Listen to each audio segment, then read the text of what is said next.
Hello friends, तो आज हम उपनिषद दर्शन और शिक्षा देखेंगे। उपनिषद दर्शन का अर्थ एवं परिभाषा। उपनिषद का अर्थ होता है गुरु के समीप बैठकर ज्ञान प्राप्त करना।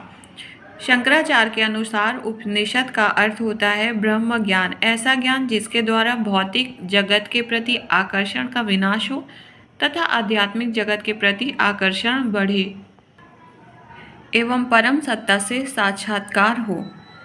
परिभाषा: उपनिषद दर्शन शोध दर्शन की चरम सीमा है। यह इस ब्रह्मांड को ब्रह्म द्वारा निर्मित मानती है और यह मानती है कि ब्रह्मा मूल तत्व है। यह आत्मा और ब्रह्मा को एक मानती है और यह प्रतिपादन करती है कि मनुष्य जीवन का अंतिम उद्देश्य आत्मानुभूति है, जिसे ज्ञान, कर्म एवं योग के समुच्चय से प्राप्त किया जा सकता है। उपनिषद दर्शन के मूल सिद्धांत: यह ब्रह्मांड ब्रह्म द्वारा निर्मित है। ब्रह्मा मूल तत्व है। आत्मा और ब्रह्मा एक है। यह मानते हैं कि आत्मा सर्वज्ञ, सर्वव्यापक और सर्वशक्तिमान है। मनुष्य अनंत ज्ञान एवं शक्ति का स्रोत है। मनुष्य का विकास उसके 5 कोशों पर निर्भर करता है: अन्नमय कोश, प्राणमय कोश, मनोमय कोश, ज्ञानमय कोश, आनंदमय कोश। मनुष्य जीवन का अंतिम उद्देश्य आत्मानुभूति है। आत्मानुभूति के लिए ज्ञान, कर्म व योग साधना आवश्यक है।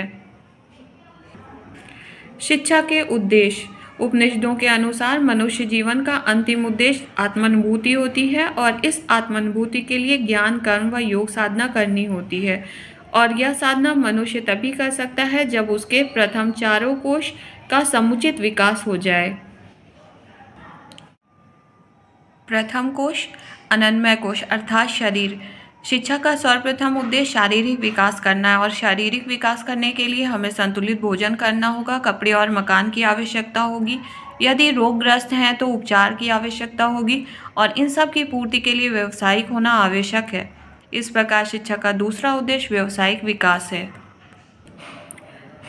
प्राणमय कोश: प्राण शक्ति के अभाव में हमारा शरीर क्रियाशील नहीं हो सकता। प्राण शक्ति की सुरक्षा के लिए नैतिक जीवन आवश्यक है, अर्थात नैतिक एवं चारित्रिक विकास का होना आवश्यक है। मनोमय कोश: मन मनुष्य में ही होता है। इस मन के द्वारा हम विचार करते हैं, स्मरण करते हैं, अनुभवों से लाभ उठाते हैं। अतः शिक्षा द्वारा मन का विकास भी किया जाना चाहिए। विज्ञानमय कोश बुद्धि: मन केवल भौतिक वस्तुओं का ज्ञान प्राप्त कर सकता है। अभौतिक जगत के ज्ञान के लिए बुद्धि की आवश्यकता होती है, अर्थात बौद्धिक विकास भी अत्यंत आवश्यक है। शिक्षा की पाठचर्या: शारीरिक विकास के लिए शरीर विज्ञान, योग विज्ञान, आसन एवं व्यायाम और व्यवसाय तथा उद्योग की शिक्षा देनी चाहिए। प्राणमय कोश प्राण शक्ति, जीव विज्ञान, शरीर विज्ञान, योग विज्ञान तथा नीति शास्त्र। मनोमय कोश भाषा, साहित्य एवं गणित। विज्ञानमय कोश के लिए साहित्य, धर्म, दर्शन, नीति शास्त्र तथा तर्कशास्त्र की शिक्षा देनी चाहिए। आनंदमय कोश के लिए साधना को स्थान दिया गया है। शिक्षण विधियाँ: प्रश्नोत्तर विधि, प्रतिगमन विधि, व्याख्या विधि, कथा विधि, विचार विमर्श एवं तर्क विधि। अनुशासन: शिष्य को ज्ञान प्राप्ति का जिज्ञासु होना चाहिए, उसे गुरु के प्रति श्रद्धा रखनी चाहिए और सदैव धर्म सम्मत आचरण करना चाहिए।